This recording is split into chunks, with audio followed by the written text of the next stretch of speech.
നമസ്കാരം. പ്രധാന വാർത്തകൾ. ജില്ലയിൽ നിന്ന് നിപ്പ സസ്പെക്ട് ചെയ്ത 14 വയസ്സുള്ള കുട്ടിയുടെ സാമ്പിൾ ഫലം NIV പൂനെ സ്ഥിരീകരിച്ചിരിക്കുകയാണ്. അത് നിപ്പ പോസിറ്റീവാണ്. സംസ്ഥാനത്ത് വീണ്ടും നിപ്പ. മലപ്പുറം പാണ്ടിക്കാട് സ്വദേശിയായ 14-കാരന്റെ നില അതീവ ഗുരുതരം. 3 കിലോമീറ്റർ ചുറ്റളവിൽ കടുത്ത നിയന്ത്രണം. ജില്ലയിൽ ജാഗ്രത. സമ്പർക്ക പട്ടികയിൽ 214 പേർ. കോഴിക്കോട് പനി ബാധിച്ച് ചികിത്സയിലായിരുന്ന 10 വയസ്സുകാരി മരിച്ചു. വടകരയിൽ 23 വിദ്യാർത്ഥികൾക്ക് മഞ്ഞപ്പിത്തം.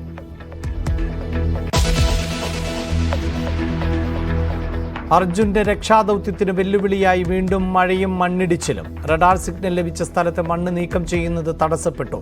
തെരച്ചിലിൽ വീഴ്ചയെന്ന് കുടുംബം. സൈന്യത്തെ ഇറക്കണമെന്ന ആവശ്യം. നമുക്കൊരൊറ്റ ആവശ്യമുള്ളൂ, ഒന്നുകിൽ പട്ടാളം വരിക, അതല്ലെങ്കിൽ നമ്മുടെ കേരളത്തിൽ നിന്ന് ഒരുപാട് ആളുകൾ പോവാൻ റെഡി ആയിട്ട് നിൽക്കുന്ന സന്നദ്ധരായിട്ടുള്ള വളണ്ടിയേഴ്സ് ഉണ്ട്. അവർക്ക് ഒരുപാട് എക്യുപ്മെന്റ്സ് നൽകാനുള്ള ടീംസ് ഉണ്ട്. അവരൊക്കെ റെഡിയാണ്. അതിനുള്ളൊരു പെർമിഷൻ അവിടുത്തെ സർക്കാരിൽ നിന്നും ലഭിക്കുക. രക്ഷാപ്രവർത്തനത്തിന് ആളുകളെ കൊണ്ടുവന്ന ലോറി ഉടമയെ തടഞ്ഞ് പോലീസ്.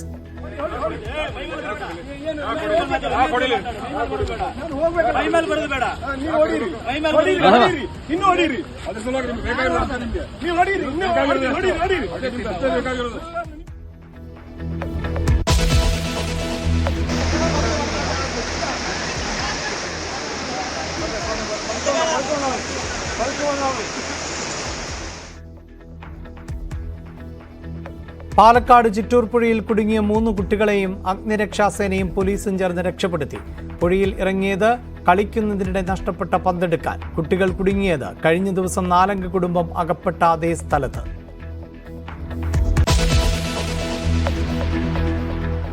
കുവൈറ്റിൽ ഫ്ളാറ്റിലുണ്ടായ തീപിടുത്തത്തിൽ 4-അംഗ മലയാളി കുടുംബത്തിന് ദാരുണാന്ത്യം. മരിച്ചത് ആലപ്പുഴ നീരേറ്റുപുറം സ്വദേശി മാത്യൂസും കുടുംബവും. ദുരന്തം നാട്ടിൽ നിന്ന് തിരികെ എത്തി പിറ്റേ ദിവസം. ഷോർട്ട് സർക്യൂട്ടെന്ന് പ്രാഥമിക നിഗമനം.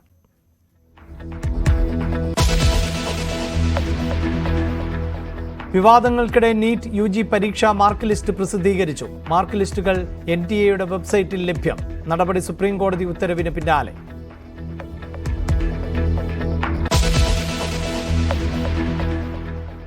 ബംഗ്ലാദേശിൽ സംവരണ വിരുദ്ധ കലാപത്തിൽ മരണം 105. 3000-ലേറെ പേർക്ക് പരിക്ക്. രാജ്യവ്യാപക കർഫ്യൂ. ഇന്റർനെറ്റ്, ടെലിഫോൺ സംവിധാനങ്ങൾ നിശ്ചലം. 1000-ഓളം ഇന്ത്യൻ വിദ്യാർത്ഥികൾ മടങ്ങിയെത്തി.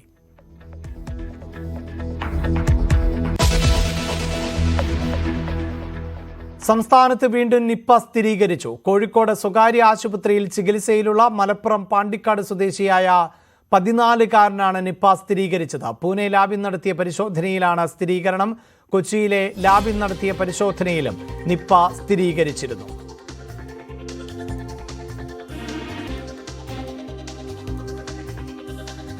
മലപ്പുറം ജില്ലയിൽ നിന്ന് നിപ്പ സസ്പെക്ട് ചെയ്ത 14 വയസ്സുള്ള കുട്ടിയുടെ സാമ്പിൾ ഫലം NIV പൂനെ സ്ഥിരീകരിച്ചിരിക്കുകയാണ്. അത് നിപ്പ പോസിറ്റീവാണ്. അപ്പോൾ ഇപ്പോൾ ആ സ്ഥിരീകരണം ലഭിച്ചിരിക്കുന്നു. അപ്പോൾ തീർച്ചയായിട്ടും ഇനി ഇതിനനുസരിച്ചിട്ടുള്ള, ഞാൻ നേരത്തെ മീറ്റിങ്ങിന് ശേഷം സൂചിപ്പിച്ചതുപോലെ, ഇതിനനുസരിച്ചിട്ടുള്ള നടപടിക്രമങ്ങൾ, പ്രത്യേകിച്ച് കോൺടാക്ട് ട്രേസിംഗ് വളരെ വളരെ പ്രധാനപ്പെട്ടതാണ്.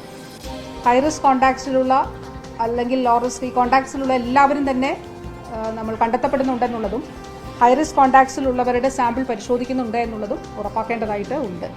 അപ്പോൾ തീർച്ചയായിട്ടും അതിനനുസരിച്ച് ആവശ്യമായിട്ടുള്ള ചില നിയന്ത്രണങ്ങൾ സാധാരണ എപ്പിക് സെൻറ്റർ വെച്ച് 3 കിലോമീറ്റർ റേഡിയസിനുള്ളിൽ എന്നുള്ളതാണ്. അപ്പോൾ അതിനനുസരിച്ചിട്ടുള്ള നിയന്ത്രണങ്ങൾ ഉൾപ്പെടെയുള്ള കാര്യങ്ങൾ ആ രീതിയിൽ ഉണ്ടാകും. നമുക്ക് ജില്ലയിൽ എല്ലാവരും ഒരു ജാഗ്രത പുലർത്തണം.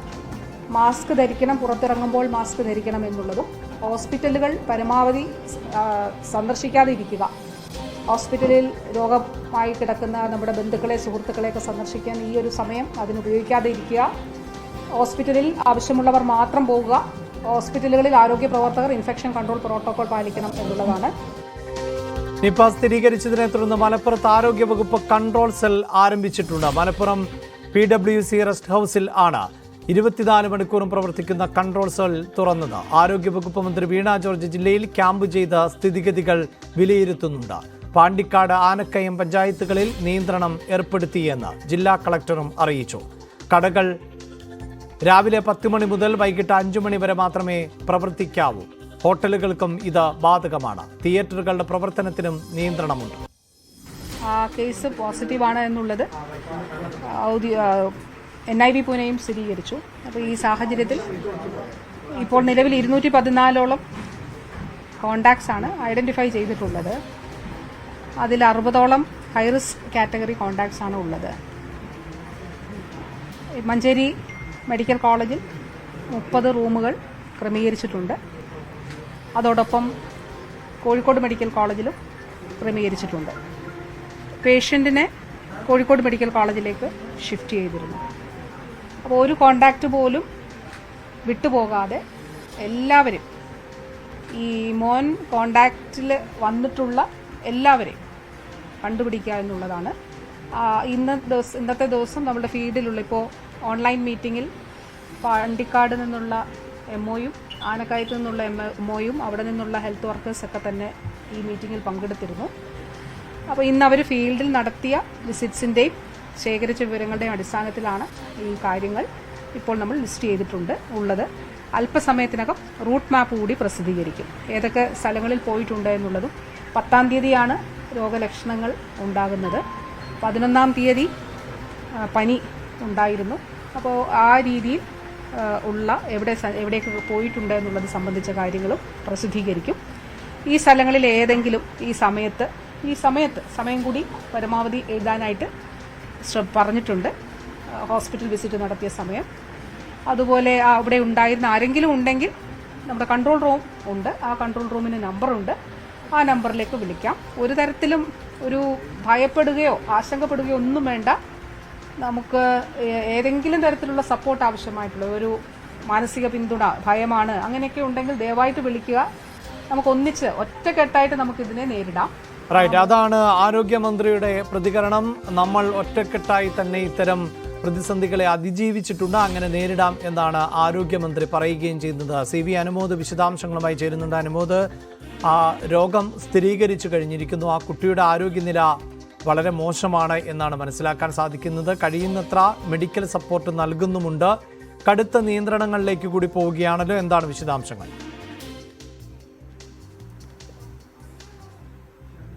അഭിലാഷ്, നേരത്തെ ആരോഗ്യമന്ത്രി സൂചിപ്പിച്ചതുപോലെ നിപ്പ സ്ഥിരീകരിച്ച സാഹചര്യത്തിൽ കടുത്ത നിയന്ത്രണങ്ങളും മറ്റ് മുൻകരുതൽ നടപടികളുമാണ് ജില്ലയിൽ നടപ്പിലാക്കുന്നത്.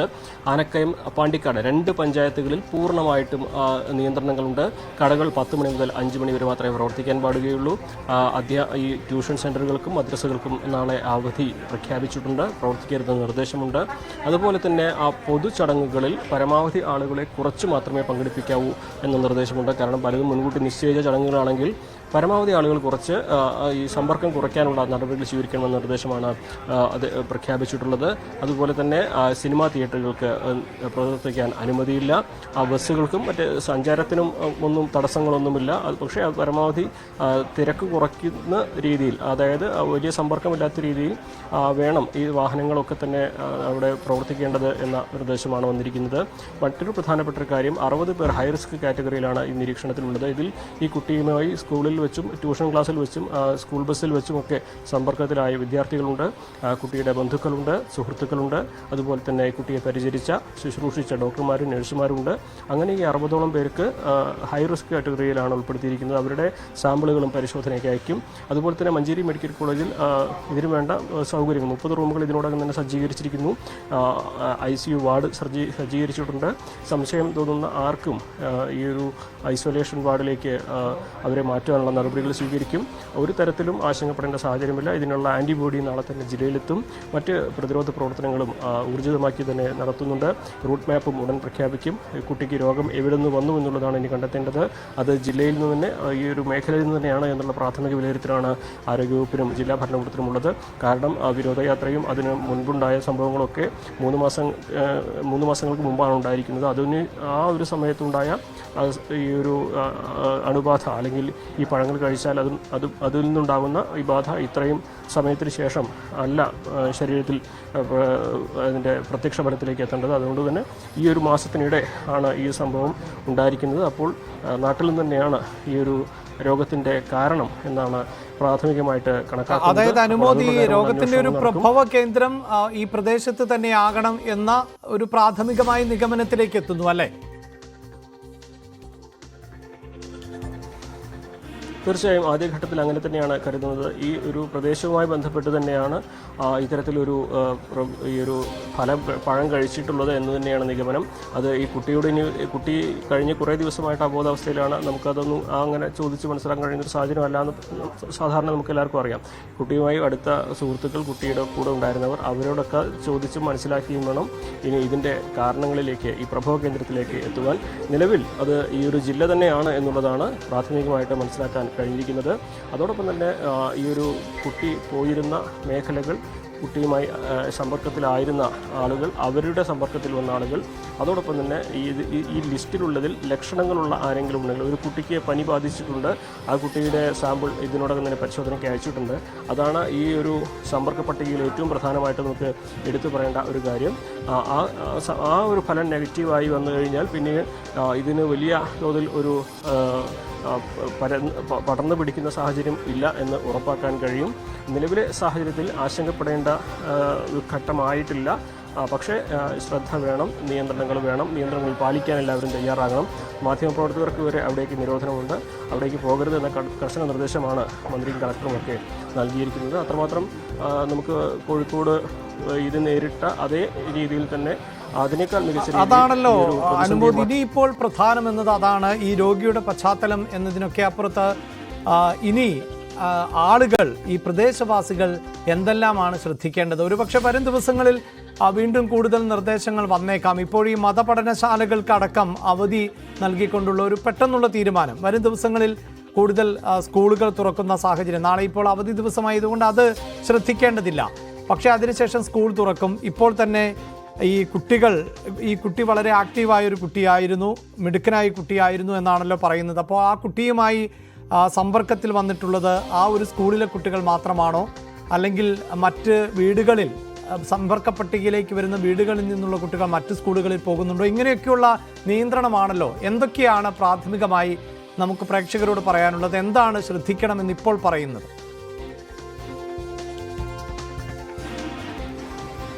പ്രധാനമായിട്ട് ആനക്കയം, പാണ്ടിക്കാട് ഈ രണ്ട് പഞ്ചായത്തുകളിലാണ് നിയന്ത്രണങ്ങൾ നടപ്പാക്കിയിട്ടുള്ളത്. അതിൽ ഒന്ന്, ട്യൂഷൻ സെൻ്ററുകൾക്കും മതപഠനശാലകൾക്കും പ്രവർത്തിക്കാൻ അനുമതിയില്ല നാളെ എന്നുള്ളതാണ്. തുടർ ദിവസങ്ങളിലെ പ്രവർത്തനത്തെക്കുറിച്ച് നാളെ യോഗം ചേർന്ന് തീരുമാനമെടുക്കും. അതുപോലെ തന്നെ ഈ മേഖലകളിൽ കടകളിൽ 10 മുതൽ 5 വരെ മാത്രമാണ് പ്രവർത്തിക്കാൻ അനുമതിയുള്ളത്. ഹോട്ടലുകൾ ഉൾപ്പെടെയുള്ള കടകൾ ഈ രണ്ട് പഞ്ചായത്തിലെ എല്ലാ വാർഡുകളിലും 10 മണി മുതൽ 5 വരെ മാത്രമേ പ്രവർത്തിക്കാൻ ആവുകയുള്ളൂ. സിനിമാ തിയേറ്ററുകൾക്ക് ഇവിടെ പ്രവർത്തിക്കാൻ അനുമതിയില്ല. സഞ്ചാരത്തിന്, അതായത് ഈ ഒരു മേഖലയിലെ റോഡുകൾ എവിടെയും അടച്ചു കെട്ടുകയോ വാഹനം നിയന്ത്രിക്കുകയോ ഒന്നും ചെയ്യുന്നില്ല. പക്ഷേ ഈ മേഖലയിലൂടെ പോകുന്ന സർവീസ് നടത്തുന്ന ബസ്സുകളിലാവട്ടെ മറ്റു വാഹനങ്ങളിലാവട്ടെ അവർക്ക് ഒരു ശ്രദ്ധ വേണം. ബസ്സുകളിൽ ആളുകളെ കുത്തി നിറച്ച് കൊണ്ടുപോകരുത്. അത്തരത്തിൽ ആളുകൾ കൂടുതലായിട്ട് ഇടപെടുന്ന സാഹചര്യം ഉണ്ടാക്കരുത്. മുൻ നിശ്ചയിച്ച വിവാഹങ്ങളോ മറ്റു പൊതുചടങ്ങുകളോ മാറ്റിവെക്കണമെന്ന് നിർദ്ദേശം നൽകിയിട്ടില്ല. പക്ഷേ അവിടെ പരമാവധി ആളുകളെ കുറച്ച് മാത്രമേ പങ്കെടുപ്പിക്കാവൂ എന്ന നിർദ്ദേശം നൽകിയിട്ടുണ്ട്. പരമാവധി ഈ ഒരു മേഖലയിലേക്കുള്ള യാത്ര പൂർണ്ണമായിട്ട് ഒഴിവാക്കണമെന്ന നിർദ്ദേശമാണ് നൽകിയിട്ടുള്ളത്. അതിനൊപ്പം തന്നെ ഈ എന്തെങ്കിലും തരത്തിലുള്ള രോഗലക്ഷണങ്ങളുള്ളവർ ഈ കൺട്രോൾ റൂമുകളിലേക്ക് വിളിക്കുവാൻ മടി കാണിക്കരുത്. എത്രയും വേഗം വിളിക്കണം. അവർക്ക് വേണ്ട ആംബുലൻസ് സൗകര്യങ്ങൾ വരെ സജ്ജമായിട്ടുണ്ട്. മഞ്ചേരി മെഡിക്കൽ കോളേജിൽ 30 റൂമുകൾ, ഐസൊലേഷൻ റൂമുകൾ ഇതിനുവേണ്ടി സജ്ജീകരിച്ചിരിക്കുന്നു. ICU വാർഡ് സജ്ജീകരിച്ചിരിക്കുന്നു. മരുന്ന്, ഈ ആൻറ്റിബോഡി നാളെ മലപ്പുറത്തേക്ക്, മഞ്ചേരിയിലേക്ക് എത്തിക്കുന്നുണ്ട്. അത്തരത്തിൽ ഏതെങ്കിലും തരത്തിൽ ലക്ഷണങ്ങളുള്ളവർ ഉടൻ തന്നെ മഞ്ചേരി മെഡിക്കൽ കോളേജിലേക്ക് മാറ്റി അവിടെ ചികിത്സ നൽകുക. അതുപോലെ തന്നെ ഈ പറയുന്ന ഹൈ റിസ്ക് കാറ്റഗറിയിലുള്ള 60 പേരിൽ അടിയന്തരമായിട്ട് സാമ്പിൾ എടുത്ത് പരിശോധന നടത്തുക. അത്തരത്തിലുള്ള കാര്യങ്ങളാണ് അടിയന്തരമായിട്ട് ഇവിടെ നടപ്പാക്കുന്നത്. ഇനി ഇതിലേറ്റവും പ്രധാനപ്പെട്ടത് നാളെ ചേരുന്ന യോഗത്തിൽ കൂടുതൽ എന്തൊക്കെ നിർദ്ദേശങ്ങൾ വരും എന്നുള്ളതാണ്. കാരണം തിങ്കളാഴ്ച മുതൽ സ്കൂളുകൾ പ്രവർത്തിക്കേണ്ടതുണ്ട്. അപ്പോൾ ഈ രണ്ട് പഞ്ചായത്തുകളിൽ സ്കൂളുകൾക്ക് ഇനി നിയന്ത്രണം വരുമോ, മറ്റെന്തെങ്കിലും കാര്യങ്ങൾ ഈ യോഗത്തിൽ തീരുമാനമുണ്ടാകുമോ എന്നുള്ളതൊക്കെ അറിയേണ്ടതുണ്ട്. നാളെ രാവിലെ 9 മണിക്ക് വീണ്ടും അവലോകന യോഗം ചേരുമെന്നാണ് കളക്ടർ അല്പസമയം മുമ്പ് വ്യക്തമാക്കിയത്. തീർച്ചയായും അത്തരത്തിൽ ജാഗ്രത കൈവിടാതിരിക്കേണ്ട സമയമാണ്. ഭയമോ പേടിയോ ആശങ്കയോ അല്ല, ജാഗ്രതയ്ക്കാണ് ഇവിടെ പ്രാധാന്യം നൽകേണ്ടത്. ഈ ഘട്ടത്തിൽ ആരോഗ്യവകുപ്പ് മുന്നോട്ട് വയ്ക്കുന്ന നിർദ്ദേശങ്ങൾ കർശനമായി പാലിക്കുക എന്നതാണ് ഏറ്റവും പ്രധാനം. വരും ദിവസങ്ങളിലും ഇതുമായി ബന്ധപ്പെട്ട് കൂടുതൽ നിയന്ത്രണങ്ങൾക്ക് സാധ്യതയുണ്ട്. അതുമായി ബന്ധപ്പെട്ട വിവരങ്ങൾ വരും ദിവസങ്ങളിലും കൂടുതൽ പങ്കുവയ്ക്കാൻ സാധിക്കുമെന്നും കൂടിയാണ് CV അനുമോദ് വ്യക്തമാക്കിയത്. കോഴിക്കോട് പനി ബാധിച്ച് ചികിത്സയിലിരുന്ന 10 വയസ്സുകാരി മരിച്ചു. കൊടുവള്ളി സ്വദേശി KC ഷെർഫീറിൻ്റെ മകൾ ഫാത്തിമ ബത്തുൽ ആണ് മരിച്ചത്. ആഴ്ചകൾക്ക് മുമ്പ് പനി ബാധിച്ചുവെങ്കിലും ഭേദമായിരുന്നു. ഇന്നലെ രാത്രി പനി മൂർച്ഛിച്ചതിനെ തുടർന്ന് ആശുപത്രിയിൽ എത്തിച്ചുവെങ്കിലും ജീവൻ രക്ഷിക്കാനായില്ല. ഇലറ്റിൽ GMUP സ്കൂൾ 5ാം ക്ലാസ് വിദ്യാർത്ഥിനിയാണ്. കോഴിക്കോട് വടകരയിൽ 23 സ്കൂൾ വിദ്യാർത്ഥികൾക്ക് മഞ്ഞപ്പിത്തം ബാധിച്ചു. മേമുണ്ട ഹയർ സെക്കൻഡറി സ്കൂളിലെ വിദ്യാർത്ഥികൾക്കാണ് രോഗബാധയുണ്ടായത്. കുട്ടികൾ ഉച്ചഭക്ഷണം കഴിച്ച കടകളിലും സ്കൂളിലെ കിണറ്റിലെ വെള്ളവും പരിശോധനയ്ക്കായി ആരോഗ്യവകുപ്പ് ശേഖരിച്ചിട്ടുണ്ട്. ഷിരൂരിൽ മണ്ണിടിച്ചിലിൽ കാണാതായ അർജുനു വേണ്ടിയുള്ള തെരച്ചിൽ 5ാം ദിവസം അവസാനിക്കുകയാണ്. വീണ്ടും മഴ വന്നതോടെ തെരച്ചിൽ മന്ദഗതിയിലായി. പ്രദേശത്ത് നേരിയ മണ്ണിടിച്ചിലും ഉണ്ടായിട്ടുണ്ട്. റഡാർ സിഗ്നൽ ലഭിച്ച സ്ഥലത്ത് മണ്ണ് നീക്കം ചെയ്യുന്ന പ്രവൃത്തി ഇതോടെ തടസ്സപ്പെടുകയും ചെയ്തു. ಇಬ್ಬರಿಗೂ ಕೆಲಸ ಕೊಡಿಸ್ತೀನಿ ಕಣ್ಣಲ್ಲಿ ಆಮೇಲೆ ಪರಿಹಾರ ಬಾಡಿ ಹುಡುಕಿಸ್ತಿದಾರಲ್ಲ ಅವ್ರು ಈವನ್ ನೀರಲ್ಲೂ ಟ್ರೈ ಮಾಡ್ತಿದ್ದಾರೆ. 4 ಬೋಟ್ಗಳು ಇನ್ನೂ ಓಡಾಡ್ತಾನೆ ಇದ್ದಾರೆ. ಇದು ನೋಡಿಸ್ತಿದ್ದಾರೆ. ಕೆಲಸ ಅಂತೂ ಮಾಡ್ತಿದ್ದಾರೆ. ಸ್ವಲ್ಪ ಡಿಲೇ ಆಗಿದೆ. ಧೈರ್ಯ ತಗೋಬೇಕು. ನಾನು ನಿಮ್ಮಿಬ್ಬರಿಗೂ ಕೆಲಸ ಕೊಡಿಸಿ ಗೊತ್ತಾಯ್ತು. ತಂದೆ ಯಾರಿಗೇ ಆಗಲಿ ಅಂತ ಎಲ್ಲ ಮಕ್ಕಳಿಗೂ ಅನ್ನೋ ಇದ್ದೇ ಇರುತ್ತೆ. കേന്ദ്രമന്ത്രി HD ദേവഗൌഡ സ്ഥലം സന്ദർശിച്ച സമയത്തായിരുന്നു ഇത്തരത്തിൽ വീണ്ടും മണ്ണിടിച്ചിലുണ്ടായത്. തെരച്ചിലിൽ വീഴ്ചയുണ്ടാകുന്നു എന്നും എത്രയും വേഗം കരസേന ഇറക്കണമെന്നുമാണ് അർജുൻ്റെ കുടുംബം ആവശ്യപ്പെടുന്നത്.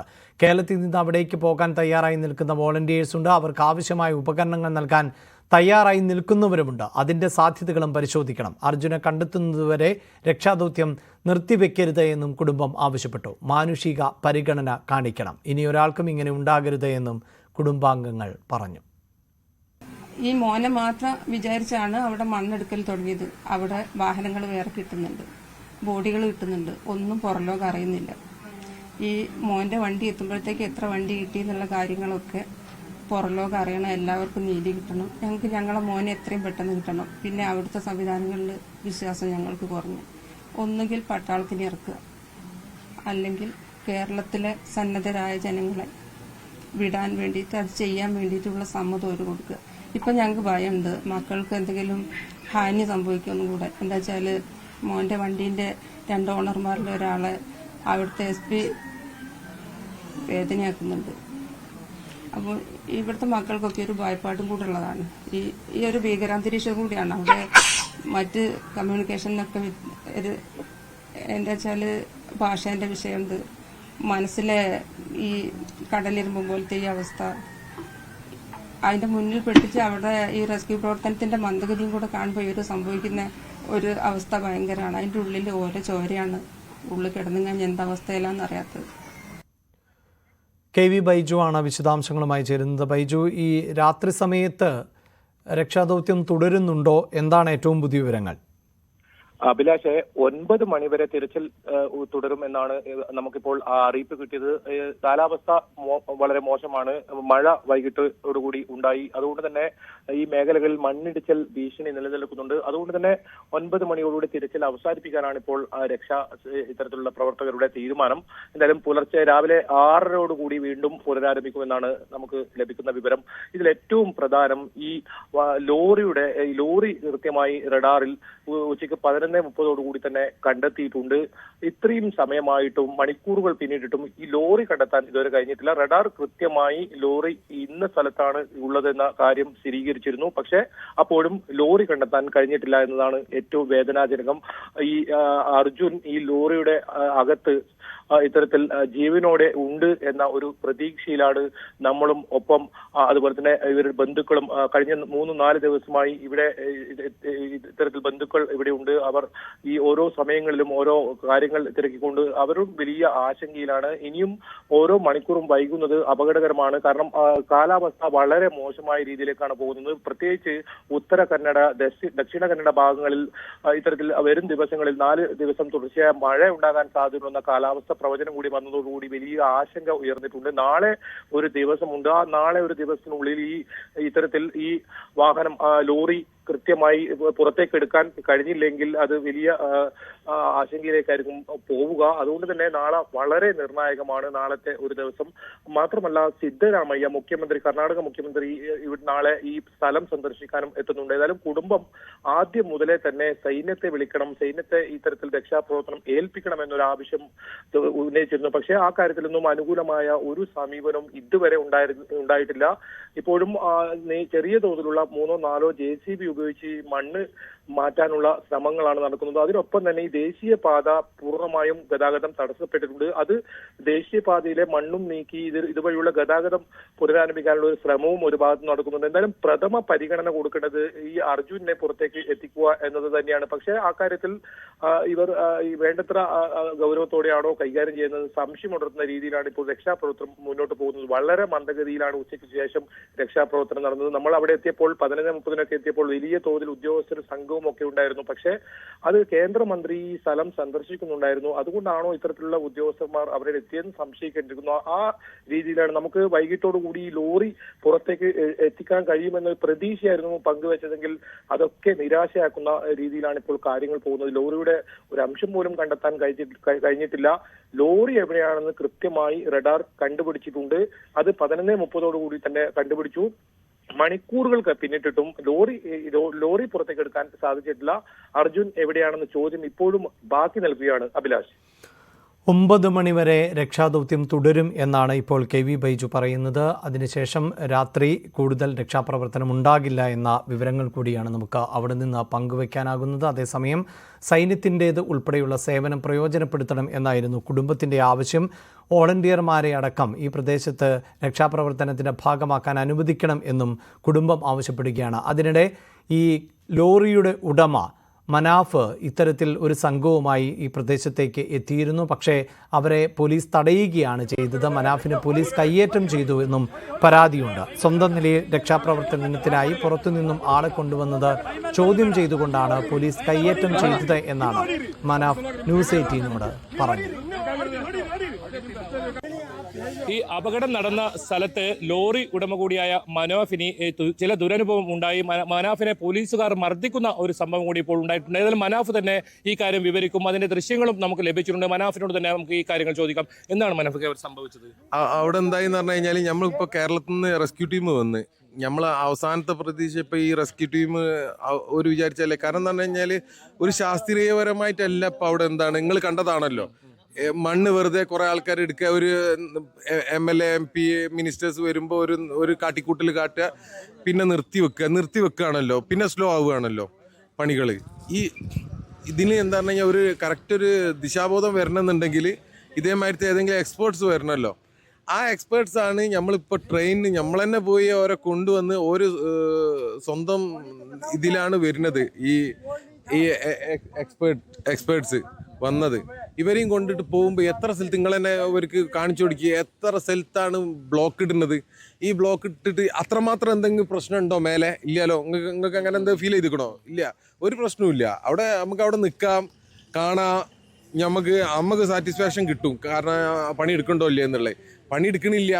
അപ്പോൾ അവിടെ നമ്മൾ മേലെ നിന്ന് നമ്മൾ പറയും പണി എടുക്കണില്ല എന്ന് നമ്മൾ പറയുമ്പോൾ എന്താവും, ഒരു പണി എടുക്കേണ്ടി വരും. ആ ഒരു ഇതിനാണ് എന്താണ് അതിലെന്തായി എന്ന് പറഞ്ഞു കഴിഞ്ഞാൽ ഇവിടുന്ന് തുടങ്ങിക്കണ 4-5 സ്ഥലത്ത് നിന്ന് നമ്മളെങ്ങനെയൊക്കെ സംസാരിച്ച് എങ്ങനെയൊക്കെ മേലെ എത്തിയപ്പോൾ തന്നെ എന്താ പറഞ്ഞാൽ ഈ എങ്ങനെയാണ് ഇവിടുന്ന് എക്സ്പേർട്സിനൊക്കെ കൊണ്ടുവന്നിട്ട് എന്ന് പറഞ്ഞിട്ട് അയാൾ വന്ന് ഇന്നങ്ങോട്ട് അടിക്കാൻ തുടങ്ങി.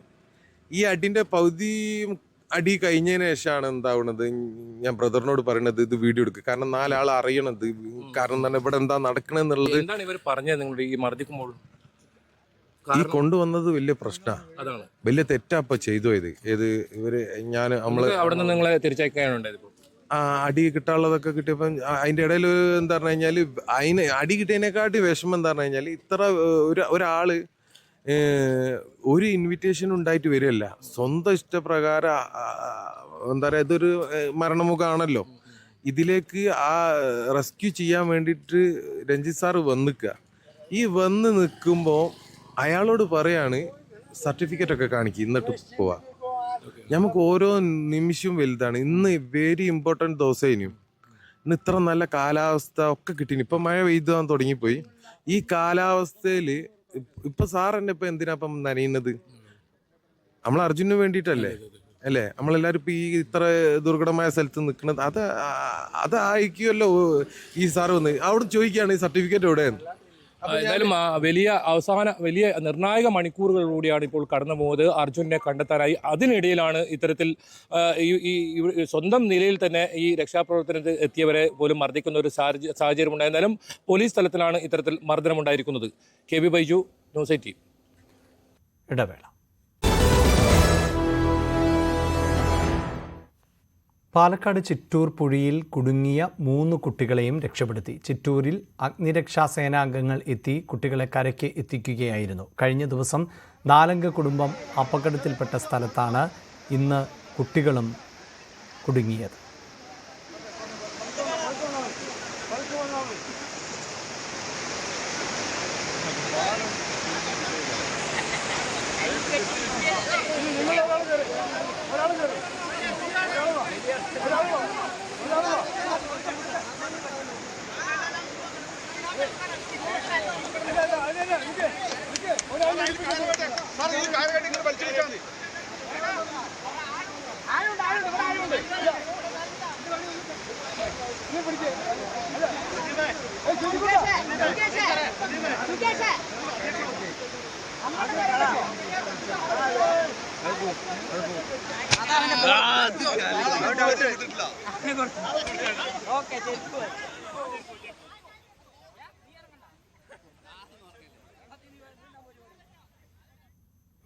സംസ്ഥാനത്ത് മഴക്കെടുതിയിൽ 3 മരണം കൂടി. പാലക്കാട് 2 പേരും കണ്ണൂരിൽ ഒരാളുമാണ് മരിച്ചത്. അട്ടപ്പാടിയിൽ നിന്ന് 4 ദിവസം മുമ്പ് കാണാതായ 2 പേരുടെ മൃതദേഹം കണ്ടെത്തി. പോലീസുകാരനായ മുരുകൻ, സുഹൃത്ത് കൃഷ്ണൻ എന്നിവരുടെ മൃതദേഹമാണ് കണ്ടെടുത്തത്. വരകാർ പുഴ മുറിച്ചു കടക്കുന്നതിനിടെയാണ് ഇരുവരും ഒഴുക്കിൽപ്പെട്ടത്. കണ്ണൂർ മാതമംഗലം പെരുവാമ്പ പുഴയിൽ കാണാതായ വയോധികയുടെ മൃതദേഹം കണ്ടെത്തി. പെരുവാമ്പയിലെ കോടൂർ മാധവിയാണ് മരിച്ചത്. ഇന്ന് രാവിലെ ഫയർഫോഴ്സും നാട്ടുകാരും ചേർന്ന് നടത്തിയ തെരച്ചിലിൽ ആണ് മൃതദേഹം കണ്ടെടുത്തത്. സംസ്ഥാനത്ത് മഴയുടെ തീവ്രത കുറഞ്ഞിട്ടുണ്ട്. ഇന്നെവിടെയും റെഡ്, ഓറഞ്ച് അലർട്ടുകൾ ഉണ്ടായിരുന്നില്ല. കാസർഗോഡ്, കണ്ണൂർ, വയനാട്, കോഴിക്കോട് ജില്ലകളിൽ യെല്ലോ അലർട്ടാണുള്ളത്. കഴിഞ്ഞ ഒരാഴ്ചക്കിടെ ഏറ്റവും കൂടുതൽ മഴ ലഭിച്ചത് കക്കയത്താണ്. 984 മില്ലിമീറ്റർ മഴയാണ് കക്കയത്ത് ലഭിച്ചത്. കുവൈറ്റിൽ താമസ സ്ഥലത്തുണ്ടായ തീപിടുത്തത്തിൽ 4 അംഗ മലയാളി കുടുംബത്തിന് ദാരുണാന്ത്യം. അബ്ബാസിയിലെ ഫ്ളാറ്റിൽ ആണ് തീപിടുത്തമുണ്ടായത്. ആലപ്പുഴ തലവടി നീരേറ്റുപുറം സ്വദേശി മാത്യൂസ് മുളയ്ക്കൽ, ഭാര്യ ലിനി എബ്രഹാം, മക്കളായ ഐറിൻ, ഐസക് എന്നിവരാണ് മരിച്ചത്. അവധിക്ക് ശേഷം നാട്ടിൽ നിന്ന് ഇന്നലെയാണ് ഇവർ കുവൈറ്റിൽ തിരിച്ച് എത്തിയത്. കുവൈറ്റ് അബ്ബാസിയ സേഫ് പാർപ്പിട സമുച്ചയത്തിലാണ് കഴിഞ്ഞ ദിവസമുണ്ടായ തീപിടുത്തത്തിൽ ആലപ്പുഴ തലവടി സ്വദേശികളായ ഒരു കുടുംബത്തിലെ 4 പേർ മരണപ്പെട്ടത്. മുളയ്ക്കൽ വീട്ടിൽ റോയിറ്റേഴ്സ് ജീവനക്കാരനായ മാത്യുവും ഒപ്പം തന്നെ നേഴ്സായ ലിനി, കുട്ടികളായ 2 കുട്ടികൾ എന്നിവരാണ് മരണപ്പെട്ടിട്ടുള്ളത്. കുഞ്ഞുങ്ങൾ ഐറിൻ, ഒപ്പം തന്നെ ഐസക് എന്ന 14 വയസ്സുകാരനും 11 വയസ്സുകാരനുമാണ് അച്ഛനും അമ്മയ്ക്കുമൊപ്പം മരണപ്പെട്ടിട്ടുള്ളത്. ഇവർ കഴിഞ്ഞ ദിവസം ആലപ്പുഴ തലവടിയിൽ തന്നെ എത്തി 1 മാസക്കാലമായി അവധി ആഘോഷങ്ങളുമായി ബന്ധപ്പെട്ട തലവടിയിൽ ഉണ്ടായിരുന്നു. വെള്ളിയാഴ്ചയാണ് ഈ കുടുംബം കുവൈറ്റിലേക്ക് മടങ്ങിപ്പോയിട്ടുള്ളത്. അവിടെ മാത്യു റോയിറ്റേഴ്സിൽ ജീവനക്കാരനായി ജോലി ചെയ്യുകയാണ്. ലിനി അവിടുത്തെ സ്റ്റാഫ് നേഴ്സാണ്. കുട്ടികളുടെ സ്കൂൾ തുറപ്പുമായി ബന്ധപ്പെട്ടാണ് അവർ മടങ്ങിപ്പോയിട്ടുള്ളത്. അവിടെ എത്തി, അതായത് ഈ അവധിക്ക് ശേഷം പോയി 1 ദിവസത്തിന് ശേഷമാണ് ഈ മരണം സ്ഥിരീകരിക്കപ്പെട്ടിട്ടുള്ളത്. പോസ്റ്റ്മോർട്ടം നടപടികളടക്കം പൂർത്തീകരിച്ച് എത്രയും വേഗം മൃതദേഹം നാട്ടിലെത്തിക്കുന്നതിന് വേണ്ടിയുള്ള നടപടിക്രമങ്ങളാണ് ഇപ്പോൾ പുരോഗമിച്ചുകൊണ്ടിരിക്കുന്നത്. കൊടിക്കുന്നിൽ സുരേഷ് MP വിദേശകാര്യമന്ത്രിക്ക് ഇത് സംബന്ധിച്ചുള്ള കത്ത് കൈമാറിയിട്ടുണ്ട്. ഒപ്പം തന്നെ കുവൈറ്റ് എംബസിയുമായും ബന്ധപ്പെട്ടുകൊണ്ടിരിക്കുകയാണ്. വീട്ടുകാർ അറിയിക്കുന്നത് AC-യിൽ നിന്നുണ്ടായ അപകടമാണ് ഇത്തരത്തിലൊരു അഗ്നിബാധയിലേക്ക് നയിച്ചത് എന്നുള്ളതാണ്. ഞങ്ങൾ അറിയുന്നതനുസരിച്ച് അവിടെ വെച്ച് അവിടെ AC-ക്കുണ്ടായ എയർ കണ്ടീഷനുണ്ടായ എന്തോ പ്രോബ്ലം കൊണ്ട് പുക ശ്വസിച്ചാണ് ഈ ഒരു സങ്കടകരമായ അന്ത്യം സംഭവിച്ചതെന്നാണ് അറിയുന്ന വിവരം. ഇനിയിപ്പം എന്നത്തേക്ക് ഡെഡ് ബോഡി കൊണ്ടുവരാമെന്നുള്ളതിനെക്കുറിച്ച് ഇതുവരെ വിശദമായിട്ടുള്ള അറിവൊന്നും ലഭിച്ചിട്ടില്ല. അവിടെ നിന്ന് കൊണ്ടുവരുന്നതനുസരിച്ച് ഇവിടുത്തെ കാര്യങ്ങളും ക്രമീകരിക്കണമെന്നാണ് വിചാരിക്കുന്നത്. ഇത് വളരെ കുടുംബത്തിന് വളരെ ദുഃഖവും വളരെ ആഴമായ ദുഃഖമുണ്ടാക്കുന്ന ഒരു വാർത്തയാണിത്. ഇവരെ വ്യാഴാഴ്ചയാണ് തലവടിയിൽ നിന്ന് പുറപ്പെടുന്നത്. അതിനുശേഷം വെള്ളിയാഴ്ചയോട് കൂടിയാണ് കുവൈറ്റിലെത്തുന്നത്. അപ്പോൾ രാത്രി ഉണ്ടായ ഒരു തീപിടുത്തമാണ് എന്നുള്ളതാണ്. അതായത് യാത്ര ചെയ്ത് വിശ്രമിക്കുന്നതിനിടയിൽ വീട്ടിലെ മുറിയിൽ AC-യിൽ നിന്നുണ്ടായ അപകടമാണ് എന്നുള്ളതാണ് ഇപ്പോൾ വീട്ടുകാരിൽ നിന്ന് നമുക്ക് അറിയാൻ കഴിയുന്നത്. പുക ശ്വസിച്ചാണ് എല്ലാവരുടെയും മരണം. അഗ്നിബാധയെ തുടർന്ന് മുറിയിലുണ്ടായിരുന്ന പുക ശ്വസിച്ചാണ് ഈ കുവൈറ്റിൽ ഇങ്ങനെ ഒരു മരണം ഇപ്പോൾ ഉണ്ടായിരിക്കുന്നത്. കഴിഞ്ഞ ദിവസങ്ങളിൽ നമ്മൾ റിപ്പോർട്ട് ചെയ്ത കുവൈറ്റിലെ അഗ്നിബാധയ്ക്ക് ശേഷമാണ് ഇപ്പോൾ ആലപ്പുഴയിൽ വീണ്ടും അതീവ ദുഃഖകരമായ സാഹചര്യത്തിൽ ഒരു കുടുംബത്തിലെ 4 പേർ തീപിടുത്തത്തെ തുടർന്ന് മരണപ്പെട്ടിട്ടുള്ളത്. പോസ്റ്റ്മോർട്ടം നടപടികൾ പൂർത്തിയാക്കി മറ്റ് നടപടിക്രമങ്ങളൊക്കെ പൂർത്തീകരിച്ച് അവരുടെ മൃതദേഹം നാട്ടിലേക്ക് എത്തിക്കുന്നതിന് വേണ്ടിയുള്ള നടപടികൾ പുരോഗമിക്കുകയാണ്. ക്യാമറമാൻ പ്രശാന്ത് മംഗലശ്ശേരിക്കൊപ്പം ആലപ്പുഴയിൽ നിന്നും ശരണ്യ സ്നേഹജൻ, ന്യൂസ് 18. ബംഗ്ലാദേശിൽ സംവരണ വിരുദ്ധ കലാപത്തിൽ മരണം 105ആയി. 3000-ലേറെ പേർക്ക് പരിക്കേറ്റു. ബംഗ്ലാദേശിലുള്ള വിദ്യാർത്ഥികൾ ഉൾപ്പെടെയുള്ള ഇന്ത്യക്കാർ നാട്ടിലേക്ക് മടങ്ങി തുടങ്ങി. 1000-ഓളം ഇന്ത്യൻ വിദ്യാർത്ഥികളാണ് മടങ്ങിയെത്തിയത്. ത്രിപുര മേഘാലയ അതിർത്തി വഴിയാണ് ഏറെ പേരും നാട്ടിൽ എത്തിയത്. ബംഗ്ലാദേശിലെ 158 നേപ്പാൾ പൗരന്മാരും ഇന്ത്യയിൽ എത്തിയിട്ടുണ്ട്. ബംഗ്ലാദേശിൽ രാജ്യവ്യാപക കർഫ്യൂ ഏർപ്പെടുത്തുകയും സൈന്യത്തെ വിന്യസിക്കുകയും ചെയ്തിട്ടുണ്ട്. ഇന്റർനെറ്റ്, ടെലിഫോൺ സംവിധാനങ്ങൾ നിശ്ചലമാണ്. ട്രെയിൻ സർവീസുകളും റദ്ദാക്കി. 1971 സ്വാതന്ത്ര്യ സമരത്തിൽ പങ്കെടുത്തവരുടെ കുടുംബാംഗങ്ങൾക്ക് സർക്കാർ ജോലികളിൽ 30% സംവരണം ഏർപ്പെടുത്താനുള്ള കോടതി ഉത്തരവാണ് കലാപത്തിന് കാരണം. മൈക്രോസോഫ്റ്റ് വിൻഡോസ് സാങ്കേതിക തകരാറിനെ തുടർന്നുണ്ടായ പ്രതിസന്ധിക്ക് പരിഹാരം. രാജ്യം ഒട്ടാകെയുള്ള വ്യോമഗതാഗത പ്രതിസന്ധി പരിഹരിച്ചതായി വ്യോമയാന മന്ത്രാലയം അറിയിച്ചു. നെടുമ്പാശ്ശേരി, തിരുവനന്തപുരം വിമാനത്താവളങ്ങളിൽ നേരിട്ട പ്രശ്നങ്ങളും പരിഹരിച്ചിട്ടുണ്ട്.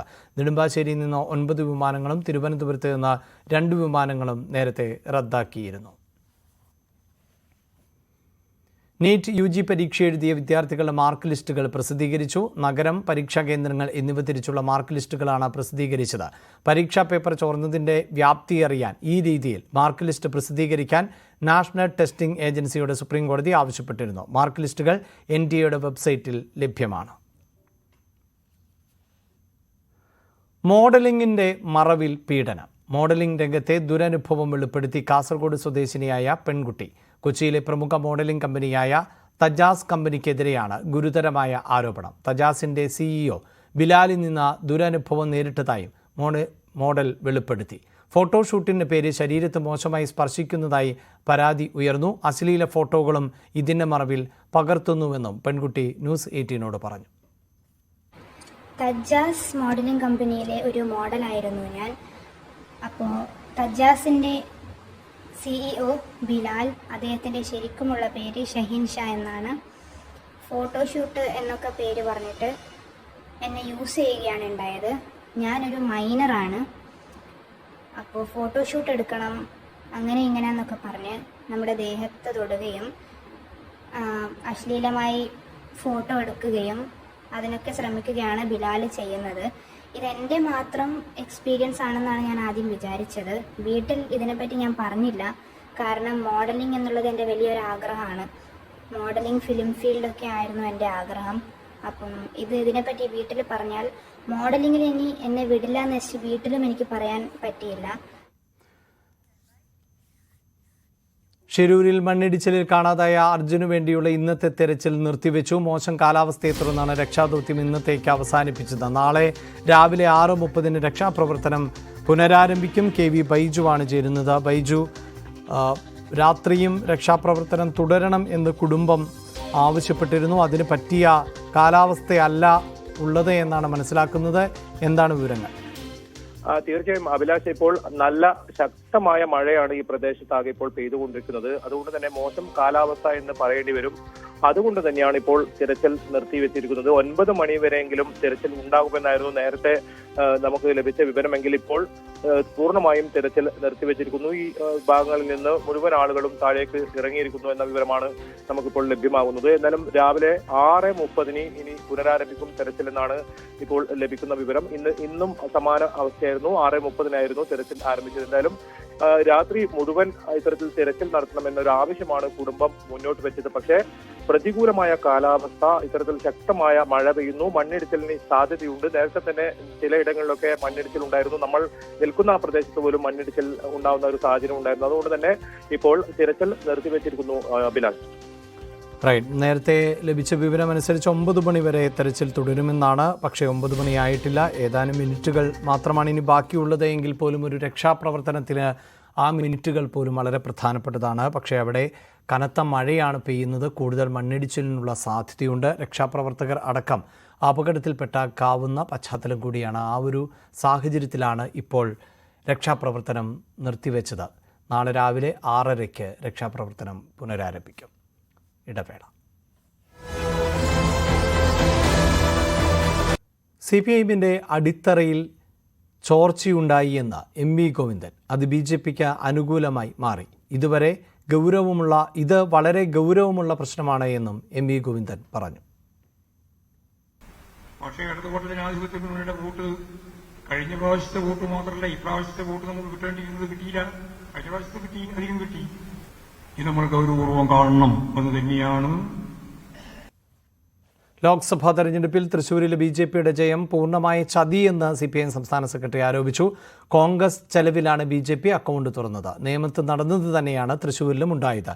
ഒല്ലൂർ പോലെയുള്ള ക്രൈസ്തവ മേഖലയിൽ ക്രിസ്ത്യൻ വോട്ട് BJPക്ക് അനുകൂലമായി എന്നും എം വി ഗോവിന്ദൻ പറഞ്ഞു. BJP അക്കൗണ്ട് തുടങ്ങി എന്നുള്ളത് ഗൗരവമുള്ള പ്രശ്നമാണ്. ആ നേമം നിയോജകമണ്ഡലത്തിലാണ് കോൺഗ്രസിന്റെ ഏതാണ്ട് 10-25,000-ഓളം വോട്ട് രാജഗോപാലിന് അനുകൂലമായിട്ട് മാറ്റി BJP അക്കൗണ്ട് തുടങ്ങിയ ഈ നിയമത്താണ്. അത് കോൺഗ്രസിന്റെ ചെലവിലാണ്. ഇത് തന്നെയാണ് തൃശൂർ നടന്നത്. ഇതേ നിലപാടാണ് ഞാൻ നേരത്തെ പറഞ്ഞ നിയമത്തിന്റെ അതേ നിലപാടാണ്. കോൺഗ്രസിന് കിട്ടേണ്ടുന്ന 86,000 വോട്ട് കോൺഗ്രസിന് ലഭിച്ചില്ല എന്ന് മാത്രമല്ല, ആ വോട്ട് BJPക്ക് കിട്ടി. അതിലെ ഒരു നല്ല വിഭാഗം വോട്ട് ക്രിസ്ത്യൻ വോട്ടാണ്. ലോക്സഭാ തെരഞ്ഞെടുപ്പിൽ മുസ്ലിം ലീഗിന്റെ പ്രത്യയശാസ്ത്രം മാറിയെന്നും എം വി ഗോവിന്ദൻ പറഞ്ഞു. ലീഗിന്റേത് SDPയുടെയും ജമാഅത്തെ ഇസ്ലാമിയുടേതും ആയി മാറുന്നു. അവരുടെ മുദ്രാവാക്യം ലീഗ് ഏറ്റെടുത്തു. തീവ്ര മതമൗലികവാദികളെ കൂട്ടുപിടിച്ച് വോട്ട് വർദ്ധിപ്പിക്കാനുള്ള അവസരവാദപരമായ നിലപാട് ജനങ്ങൾ തിരിച്ചറിയണമെന്നും എം വി ഗോവിന്ദൻ പറഞ്ഞു. മുസ്ലിം ലീഗിനെ നിയന്ത്രിക്കുന്ന, നയിക്കുന്ന ഏറ്റവും പ്രധാനപ്പെട്ട പ്രത്യയശാസ്ത്രം SDPയുടെയും ജമാഅത്ത് ഇസ്ലാമിന്റെയുമായി മാറുന്നു എന്നതാണ് ഈ തെരഞ്ഞെടുപ്പിലെ അപകടകരമായ ഒരു കാര്യം. ഈ വർഗീയ ശക്തികളുമായിട്ട് ചേരാൻ മുസ്ലിം ലീഗിനൊരു മടിയുണ്ടായില്ല എന്ന് മാത്രമല്ല, കേരളത്തിലെ മുസ്ലിം ലീഗിന്റെ അണികളെ പ്രത്യയശാസ്ത്രപരമായ ഉള്ളടക്കത്തോടെ നയിച്ചത് മുസ്ലിം ലീഗല്ല, ജമാഅത്ത് ഇസ്ലാമിന്റെ പോപ്പുലർ ഫ്രണ്ടും SDPയുമാണ് എന്നുള്ളതാണ് കഴിഞ്ഞ തെരഞ്ഞെടുപ്പിൽ ഏറ്റവും ഗൗരവമുള്ള പ്രശ്നം. ഇത് ദൂരവ്യാപകമായ ഫലമുളവാക്കുന്ന ഒന്നാണ്. താൽക്കാലികമായി ജയിച്ചു.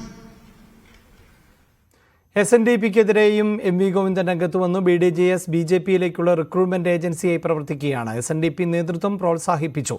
SNDPയെ BJPയിൽ കെട്ടാനാണ് ശ്രമം. ചാതുർവർണ്ണ വ്യവസ്ഥയിലേക്ക് SNDPയെ പോകാൻ അനുവദിക്കില്ല എന്നും എം വി ഗോവിന്ദൻ പറഞ്ഞു. ഈ അവർണരെ ഇപ്പോൾ ഇവർ സംഘടിപ്പിക്കുന്നതിന് വേണ്ടിയിട്ടാണ്, വോട്ടിന് വേണ്ടിയിട്ടാണ്.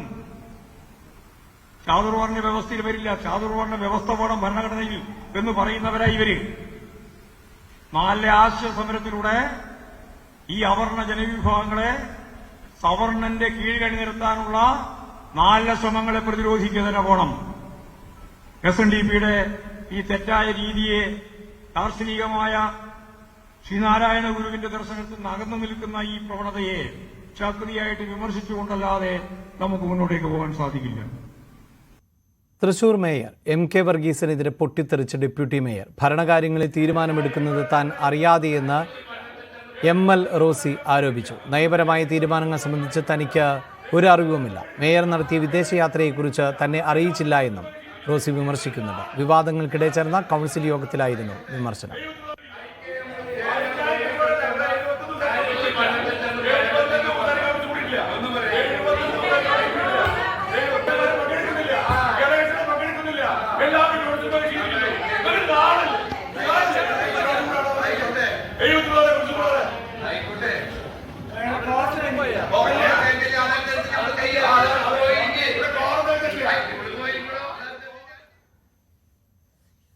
കോൺഗ്രസിനെ വിമർശിച്ച് മറിയാമ്മ ഉമ്മൻ. സോളാർ വിവാദ സമയത്ത് ആരും കൂടെ ഉണ്ടായിരുന്നില്ല എന്ന് ഉമ്മൻചാണ്ടിയുടെ ഭാര്യ പറഞ്ഞു. VD സതീശൻ MM ഹസൻ, ശശി തരൂർ എന്നിവരെ വേദിയിലിരുത്തിയായിരുന്നു കണ്ണീരോടെയുള്ള വിമർശനം. സോളാറിൻ്റെ ഹൃദയത്തിൽ ഞങ്ങളുടെ കുടുംബത്തെ തകർത്തൊരു വിഷയമാണ്. ഒരു അക്ഷരം പോലും മിണ്ടിയിട്ടില്ല. നിന്ന് എൻ്റെ ഹൃദയത്തെ തകർത്തു. ഞാൻ ഏറ്റവും വിഷാദിച്ചിരിക്കുന്നു. വല്ലവനും സഹതാപം തോന്നുന്നു നോക്കിക്കൊണ്ട് ആരെയും കണ്ടില്ല. ആരെങ്കിലും ആശ്വസിപ്പിക്കാൻ നോക്കിക്കൊണ്ടിരുന്നു, ആരും വന്നില്ല താനും. ഞാൻ ഉമ്മൻചാണ്ടിയോട് ചോദിച്ചൊരു ചോദ്യമാണ്. അത് ഇന്ന് തെറ്റായി പോയി, അദ്ദേഹത്തിന് വിഷമായി പോയി എന്നെനിക്ക് തോന്നുന്നുണ്ട്. ഞാൻ ചോദിച്ചു, കുഞ്ഞിന് ഒത്തിരി വ്യക്തിബന്ധങ്ങളുണ്ടല്ലോ എല്ലാ മേഖലയിലും, ആരും കുഞ്ഞിനെ ഒന്നും സപ്പോർട്ട് ചെയ്യാൻ വന്നില്ലല്ലോ. ഇന്നെനിക്ക് ഒരുപാട് ദൈവത്തെ പോലെ ഉമ്മൻചാണ്ടിയെ കാണുന്നു, അതുപോലെ എന്നെയും കാണുന്നു. ഒരുപാട് പേര് മുത്തം തരുന്നു, സ്നേഹിക്കുന്നു. അത് ആ പ്രാവ് എനിക്ക് ഒത്തിരി ഊർജ്ജം തരുന്നു. പക്ഷേ ഞങ്ങൾ അനുഭവിച്ചൊരു അനുഭവിപ്പില് VD സതീശനോട് എനിക്കൊരു അഭ്യർത്ഥനയുണ്ട്. CBI എൻക്വയറി ഇതിനകത്ത് ഗൂഢാലോചനയാണെന്ന് പറഞ്ഞത് അന്വേഷിക്കണം തന്നെയാണ് എൻ്റെ അഭിപ്രായം. അത് നിങ്ങൾ ചെയ്യണം. എന്നാൽ പാർട്ടി ഒറ്റക്കെട്ടായി ഉമ്മൻചാണ്ടിക്കൊപ്പം നിൽക്കുകയായിരുന്നു എന്നായിരുന്നു VD സതീശന്റെ മറുപടി. ഉമ്മൻചാണ്ടിയെയും ആരോപണ വിധേയരെയും ഒരു തരത്തിലും മോശക്കാരായി ചിത്രീകരിച്ചിട്ടില്ല. തെറ്റായ ആരോപണമാണ് എന്ന് പാർട്ടിക്ക് കൃത്യമായ ബോധ്യം ഉണ്ടായിരുന്നു എന്ന് അദ്ദേഹം പറഞ്ഞു. വിഷ്ണുനാഥ് മാത്രമാണ് പിന്നീട് കുടുംബത്തെ കാണാൻ എത്തിയത് എന്ന കാര്യത്തെക്കുറിച്ച് അറിയില്ല എന്നും VD സതീശൻ പ്രതികരിച്ചു. AKG സെന്റർ സ്ഫോടനവുമായി ബന്ധപ്പെട്ട കലാപാഹ്വാന കേസിൽ K. സുധാകരനും VD സതീശനും സമൻസ്. കേസിലെ സാക്ഷികളായ ഇരുവരും അടുത്ത മാസം 28-ന് ഹാജരാകണമെന്ന് Thiruvananthapuram judicial first class magistrate കോടതി നിർദ്ദേശിച്ചു. EP ജയരാജൻ, PK ശ്രീമതി എന്നിവർക്കെതിരെയാണ് പരാതി. ഇവർക്കെതിരെ കേസെടുക്കണമെന്നാണ് പൊതുപ്രവർത്തകൻ പായ്ച്ചിറ നവാസിന്റെ ഹർജി. കേന്ദ്ര ബജറ്റിൽ കേരളത്തിന് 24,000 കോടി രൂപയുടെ പാക്കേജ് ആവശ്യപ്പെട്ടതായി ധനമന്ത്രി KN ബാലഗോപാൽ. വിഴിഞ്ഞം തുറമുഖത്തിന് 5,000 കോടി രൂപയുടെ പാക്കേജും ആവശ്യപ്പെട്ടിട്ടുണ്ട്. പ്രതിപക്ഷ സർക്കാരുകൾ ഭരിക്കുന്ന സംസ്ഥാനങ്ങളോടുള്ള അവഗണനയ്ക്കെതിരെ ഒരുമിച്ച് നിൽക്കാമെന്ന് KC വേണുഗോപാൽ ഉൾപ്പെടെ ഉറപ്പു നൽകിയെന്നും KN ബാലഗോപാൽ പറഞ്ഞു. ടൊവിനോ തോമസ് ചിത്രത്തിന്റെ നിർമ്മാതാവിനെതിരെ സാമ്പത്തിക തട്ടിപ്പ് പരാതി. അജയന്റെ രണ്ടാം മോഷണം എന്ന ചിത്രത്തിന്റെ റിലീസ് എറണാകുളം പ്രിൻസിപ്പൽ സെഷൻസ് കോടതി തടഞ്ഞു. ചിത്രത്തിന്റെ തിയേറ്റർ, OTT, സാറ്റലൈറ്റ് റിലീസുകൾക്കാണ് കോടതി വിലക്ക് ഏർപ്പെടുത്തിയത്. നിർമ്മാതാവ് സക്കറിയ തോമസിനെതിരെയാണ് പരാതി. എറണാകുളം സ്വദേശി ഡോക്ടർ വിനീതിൽ നിന്ന് 3,20,00,000 രൂപ വാങ്ങിയെന്ന് പരാതിയിൽ പറയുന്നു. വനിതാ പോലീസുകാർക്കുൾപ്പെടെ കർശന നിർദ്ദേശവുമായി കാഞ്ഞങ്ങാട് DYSP. വനിതാ പോലീസുകാർ സ്റ്റേഷനകത്ത് തന്നെയുള്ള ഡ്യൂട്ടികൾ മാത്രം ചെയ്യുന്നു. വനിതാ പോലീസുകാരെ തിരക്കേറിയ ജംഗ്ഷനുകളിൽ ഡ്യൂട്ടിക്ക് നിർത്തണം. ജില്ലാ പോലീസ് മേധാവിയുടെ നിർദ്ദേശങ്ങൾ അനുസരിക്കുന്നത് ചുരുക്കം ചിലർ മാത്രമാണ് എന്നും കാഞ്ഞങ്ങാട് DYSP കുറ്റപ്പെടുത്തുന്നു. തിരുവനന്തപുരം മുതലപ്പുഴയിൽ വീണ്ടും വള്ളം മറിഞ്ഞു. വള്ളത്തിലുണ്ടായിരുന്ന 2 തൊഴിലാളികൾ നീന്തി രക്ഷപ്പെട്ടു. ശക്തമായ തിരയിൽപ്പെട്ട് വള്ളം മറിയുകയായിരുന്നു.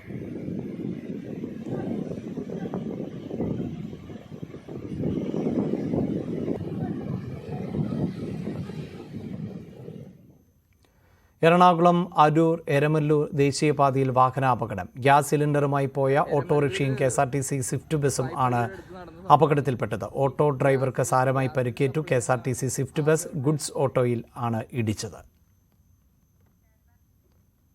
മഹാത്മാഗാന്ധി സാംസ്കാരിക സമിതി ഏർപ്പെടുത്തിയ മഹാത്മാ ദൃശ്യമാധ്യമ പുരസ്കാരം ന്യൂസ് 18 ക്യാമറമാൻ ഷിജു ചവറയ്ക്ക് 23-ന് വൈകിട്ട് കൊല്ലം പ്രസ് ക്ലബ്ബിൽ നടക്കുന്ന ചടങ്ങിൽ ചാണ്ടി ഉമ്മൻ MLA പുരസ്കാരം സമ്മാനിക്കും. വിദ്യാഭ്യാസ ട്രെയിനിംഗ് സ്ഥാപനമായ IBIS ഗ്രൂപ്പ് ഓഫ് ഇൻസ്റ്റിറ്റ്യൂഷൻസിന്റെ ക്യാമ്പസ് കൊച്ചിയിൽ പ്രവർത്തനം ആരംഭിച്ചു. കളമശ്ശേരിയിൽ അത്യാധുനിക സൗകര്യങ്ങളോടെയാണ് ക്യാമ്പസ് തുറന്നത്. Digital marketing, hospital administration, HR, banking and financial, fitness, personal training തുടങ്ങി നിരവധി കോഴ്സുകൾ കൊച്ചി ക്യാമ്പസിൽ ലഭ്യമാണ്. IACET അംഗീകാരവും NABT അംഗീകാരവും ഒരുമിച്ച് നേടിയിട്ടുള്ള ഇന്ത്യയിലെ ഒരേ ഒരു വിദ്യാഭ്യാസ സ്ഥാപനം ആണ് IBIS.